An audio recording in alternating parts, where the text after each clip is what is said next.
ሰላም ተከታተልቲ ላንዳ ሪፖርት ዋናዊ ሓበሬታን ዜናታትን ሒዝናልኩም ቀሪብናልና ንሎሚ ዝሓዝናዮም ዜናታት ርእስቶም ክቀድም ዓሰብ በኃይል ከም ዝተወሰደ በኃይል ክምለስ ይከኣል ክብል ጀነራል ባጫ ደበሌ ገሊጹ እቲ ጀነራል ሰራዊት ኤርትራ መንግስቲ ኢትዮጵያ ተዓዲሙ ይኮነን ናብ ኩናት ትግራይ ዝመጸ ክብል እውን ክሕደሎም ኣብዚ ጉዳይ ዝርዝር ትሕዝቶ ሒዝናልና ውሳነ ልዕሊ ኮር ንጌታቸው ረዳን ከሃድም ዝገበረ ክብል ሓደ ወታደራዊ መራሒ ገሊጹ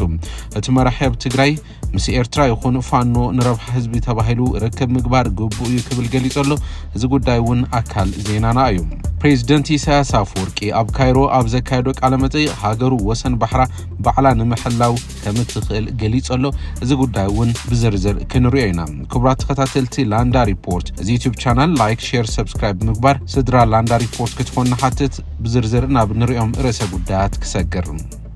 ዓሰብ በኃይል ከም ዝተወሰደ በኃይል ክምለስ ይከኣል ክብል ጀነራል ባጫ ደበሌ ገሊጹ እቲ ጀነራል ሰራዊት ኤርትራ መንግስቲ ኢትዮጵያ ተዓዲሙ ይኮነን ናብ ኩናት ትግራይ ዝመጸ ክብል እውን ክሕደሎም ወታደር ደርጊ ዝነበረ ኣብ ኤርትራ በህዝባዊ ግንባር ተማሪኹ ቀጺሉ ድማ ምስ ህወደግ ተሰሊፉ ድሕሪ ምውዳቕ ደርጊ ድማ ጀነራልነት ማዕርግ ዝተዋሃቦ እዩ ባጫ ደበሌ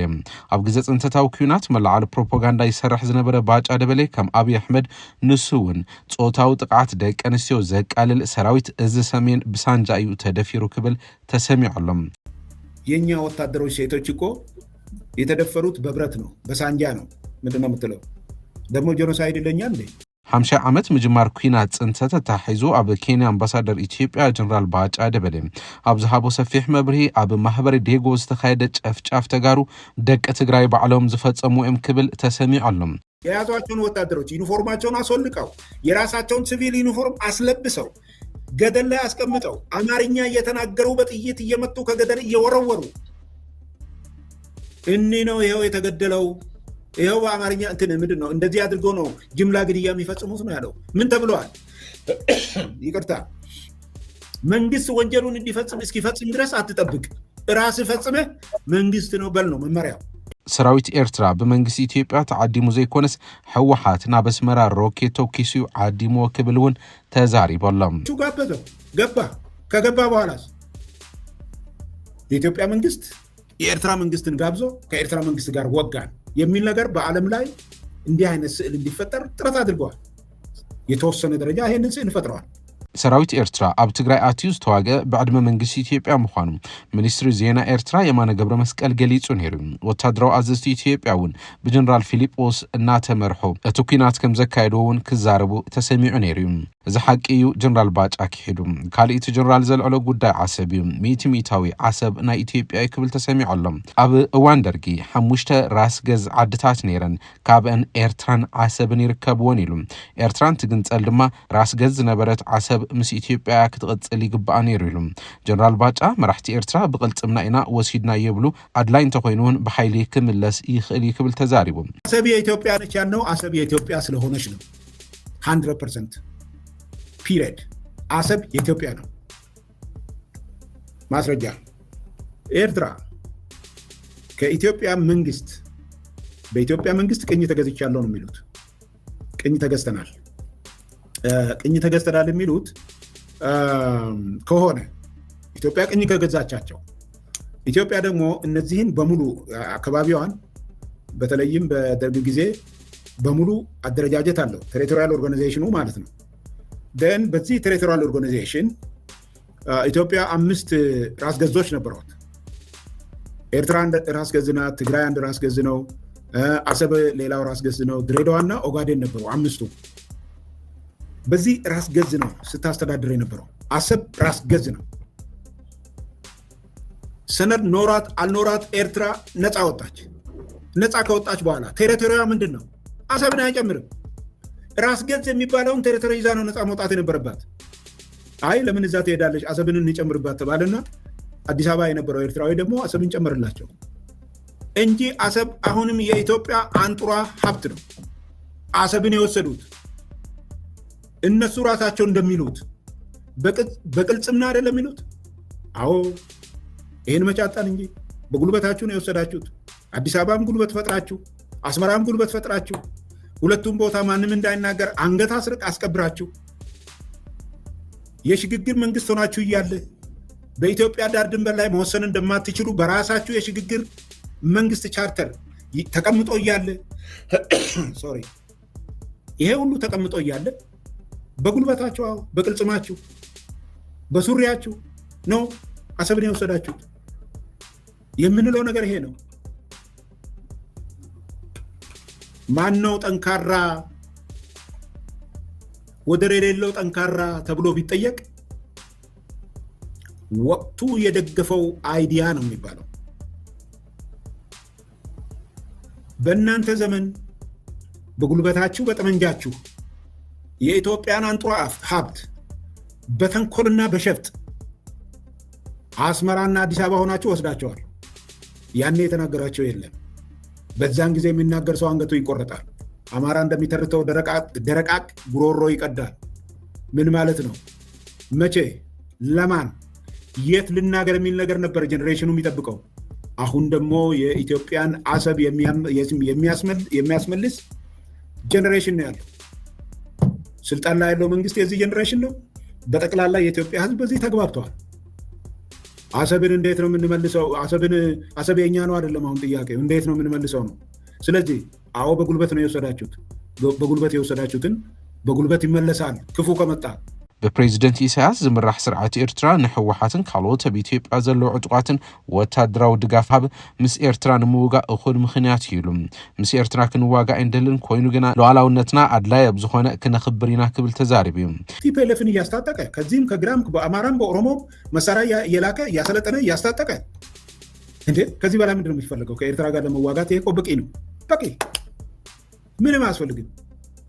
እንዴት እንደምንዋጋ ኤርትራኖች ያውቁናል፣ በደንብ አድርገው ያውቁናል። እነሱ ቲፒኤልኤፍ ጋብዟቸው ትግራይ ውስጥ በነበሩት ጊዜ በደንብ አይተውናል፣ እንዴት እንደምንዋጋ በምንም እንደምንዋጋ። አሁን ደግሞ ያኔ በተዋጋንበት አይነት መንገድ አይደለም ያለ ነው። የ21ኛው ክፍለ ዘመን ውጊያ የሚፈቅደውን በአቅማችን መከላከያ ታጥቀዋል። ስርዓት ኤርትራ ጽምዶ ከቋርጽ ኣለዎ እንተዘይኮይኑ ምስ ዕሾኽ ዝተጸግዐት ቆልቋል እናነብዐት ትነብር ከም ዝበሃል እናነባዕና ይነብርን ብባል ስርዓታዊ ለውጢ ኣብ ኤርትራ ንክመጽእ ከም ዝጸዓር ብዘመላኽት መገዲ እቲ ጀነራል ተዛሪቡ እዩ። የኤርትራ መንግስት ከዚህ ተንኳሽ ነገሩ ካልቆመ እጁን ካልሰበሰበ ጠቅላላ ከኢትዮጵያ ጽምዶ ወላ ጽምዶ ወድ ጽምዶ የሚባሉትን ነገሮች ካላቆመ እኛ አሰብ ላይ ለምን እንዋጋለን? ሉዓላዊነታችን ለማስከበር ድንበራችን ላይ እንዋጋለን። ነገር ግን ከአጋም የተጠጋ ማነው? ከሾክ የተጠጋ አጋም አልሆንም። አሁንም ድንበራችን ላይ ቆመን ከዛ በኋላ ይህ አይሆንም። በተለይ ክቡር ፕሬዚደንት ኢሳያስ አርጅተዋል። ፈጣሪ እስኪጠራቸው ድረስ ኤርትራ እሳቸው ካለፉ በኋላ አገር ሆና እንድትቀጥል ከጎረቤታቸው ጋር ማስማማት ነው የሚሻለው። ጀነራል ባጫ ደበሌ ዘካየዶ ቃለ መጠይቅ ከም ናይ ቅድሚ 5 ዓመት ዝነበረ ናይ ወፍሪ ምልዓል ዝመስል ቃና ዘለዎ ቀራርባ እዩ ኣብ ሚድያ ቀሪቡ ዘሎ። ውሳነ ልዕሊ ኮር ንጌታቸው ረዳ ክሃድም ዝገበረ ክብል ሓደ ወታደራዊ መርሒ ገሊጹ እቲ መራሒ ኣብ ትግራይ ምስ ኤርትራ ይኹን ፋኖ ንረብሓ ህዝቢ ተባሂሉ ርክብ ምግባር ግቡእ ኢሉ ኣመራርሓ ኣርማ 17 ኮሎኔል ካሕሳይ ሓጎስ ዋንኣይ ቅድሚ ሕዚ ክወቕዓና ደልዩ ዝነበረ ጽላይ ምድላውና ምስ ረኣይ ሰጊኡ ደው ክብል ተገይሩ ክብል ተዛሪቡ ነይሩ እዩ። ብተወሳኺ ድማ ምስ ዝኾነና ሓይሊ ክንውደብ ኢና ክብል እውን ተሰሚዑ ነይሩ እዩ። እቲ ወታደራዊ ኣመራርሓ ምስ ደስታ ሾው ዝተባሃለ ዩቲዩብ ቻናል ኣብ ዝገበሮ ቃለ መጠይቅ ጉባኤ ዘካየደ ሕወሓት ምድጋፍና ትኽክል ክብል ተዛሪቦም ለዚ ሰራዊት ዝለዓለ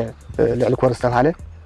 ተጉባኤ ዘካየደ ኢና ንመርጽ ንምንታይ ተናእሰ ኣባላት ኣክዩ እዩ ተናእሰ ኣብ ወንበር መሪጽ እዩ እንተናእሰ ብሕጊ ከድመኩር እዩ እንተናእሰ ኣብ ብሔራዊ ሓድነትን እዚ ብሔራዊ ምርዳእን ንምፍጣር ክሰርሕ እየ ኢሉ ቃልኣት እዩ ተናእሰ ኣብ ናይ ትግራይ ታሪክ መተካት ኣልዎ ውድብ እዩ ተሓደ ኸታይሉ ሕወሓት ብለጥፉ ናይ ፒፕል ሓራሓድ ጊዜ እኮ ብሱር እኮ ዘይኮን ነገር እኮ እዩ። ቅድሚ ሕዚ 60 መዓልቲ ብዝወሰደ ገምጋም ኣመራርሓ ሕወሓት ተሳቲፎም ጌታቸው ረዳ ምክትል ኣቦ ወንበር ሕወሓት ኮይኑ ክምረጽ ዝገበሩ ወታደራዊ ኣመራርሓ ስሕተት እዩ ነይሩ ክብል ኮሎኔል ካሕሳይ ሓጎስ ዋንኣይ ገሊጹ እዩ። እቲ ናይ ልዕሊ ኮር ውሳነ ድማ ጌታቸውን ጻድቃንን ክሃድሙ ዝገበረ ብምዃኑ ትኽክል ምዃኑ መርኣይ እዩ ክብል እዩ ተዛሪቦም። ካውንስል ሓንቲ ጌጋ ተጋጊም እዩ ጌታቸው ናብ ምክትል ዘምጽዎ ብጌጋ እዩ ካብ ሕጊ ወጻኢ ማለት ጌታቸው ክምርጽ ዘሎ ብጉባኤ እዩ ግን ኣብቲ ውድብ ጸገመለ ስለ ዝበልቶም ወታደራዊ መራሕቲ እስቲ በቃ ጽቡቅ አጠማታውን ነይሩ ቤታቸው ባይዘው አፍና እዝና አይና ነይሩ እንዲውት መኸተ ነይሩ እሱ ናብ ምክትል ምምጽእ ዝክሉ ጣጣምጽ ስለዚህ ሰራዊት የፍርስ ከም ዘሎ ሓሲና ክዳን ይባል በዚር ቃልአት ያለኹ ይብል ግዛዕ ይባል ጸገም የለን ተጋጀ ይብል እዚ ይብል ዝወድ እዚ ትዕዲዩ መወዳእቱ ኣሶ ብዘንጻረቕ ሓሳብ ኣነኮ ትግራይ ሓላእየ ተናእሰኽቶም ሽርዓ ዓድዋ ዝመለስኩ እየ ሕማራኮ ኣብናተይ ዘመን ኣይኮነን ዝኸደ ይብለና ተኣኺባ ዝወድ እዚ እንታይ ይብስሩ መራሒ ወይ ጸላኢ ወእሞ ታጓዕ ዘካየድ ነቅድም ካብ ኮር ላዕሊ ዝገበሩ ስራሕ ትግራይ ባድሒኑ ኣለና ባደዊና ክሳሓዚ ክንቅጽል ድማ ገይሩና ባ ተናእሰን ጌታቸው ህዲሙ ከይተሓሰበ ንጻድቃን ህዲሙ ከይተሓሰበ እሶም ኣብ ሰራዊት ትግራይ ክፈጥርዎ ዝሓሰቡ ምስ ኢብን ምስ ቅንጽላት ዝተሓዘ ነገር ዝሓሰብዎ ነገር ፈሽሉ ኩሎም ከይዶም ናብ ትግራይ ዝተጸግዑ ወታደራት ኢትዮጵያ ኣለዉ ነዚ እውን ንከታተሉልና ክብል ኮሎኔል ካሕሳይ ገሊጹ ኣፍ ደገ ባሕሪ ንምምጻእ ብዝብል ኣብ ዝግበር ጻዕሪ ንትግራይ እውን ሓዊስካ ንምውጋእ ድሌተሎ ክብል እዩ እቲ ላዕለዋይ ኣመራርሓ TDF ዝተዛረበ ባሕሪ ክዳለዉ ከለዉ ትግራይ ከይንኹ ይሓልፉ እዮም ማለት ዘበት እዩ ወይ ትግራይ ክቀድሙ እዮም ወይ ብሓደ ክወግኡና ክመክሩ እዮም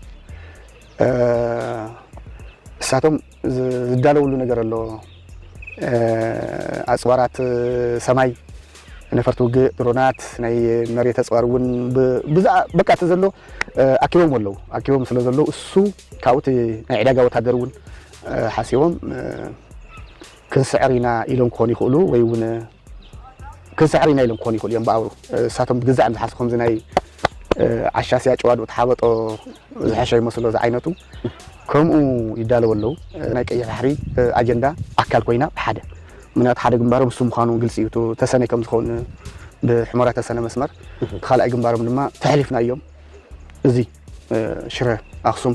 መስመር ዓዲ ኸላ ክኸውን ይኽእል እዩ ካልኣይ ድማ እቲ ናይ ዓሰብ መስመር ብትፈልጥዎ መንገዲ ክኸውን ይኽእል እዩ ስለዚ እዚ መንገዲ እዚ እዮም ዝሸዋሸው ዘለዉ ብዙሕ ዝበለ ሓይሊ የትወ ኣለዉ ግን ምስ ኤርትራ ይኹን ምስ ፋኖ ዝግበር ርክብ ንረብሓ ትግራይ ክበሃል ክጠናኸር ይግባእ ክብል ኣብ ሰራዊት ትግራይ ኣርሚ 17 ሓላፊ ጉዳያት ፖለቲካ ኮሎኔል ካሕሳይ ሓጎስ ዋንኣይ ገሊጹ ዘሎ ምስ እዚ ኤርትራ ምስ ዘይንፈልጦ ህዝቢ ዝፍጠር ህዝቢ እውን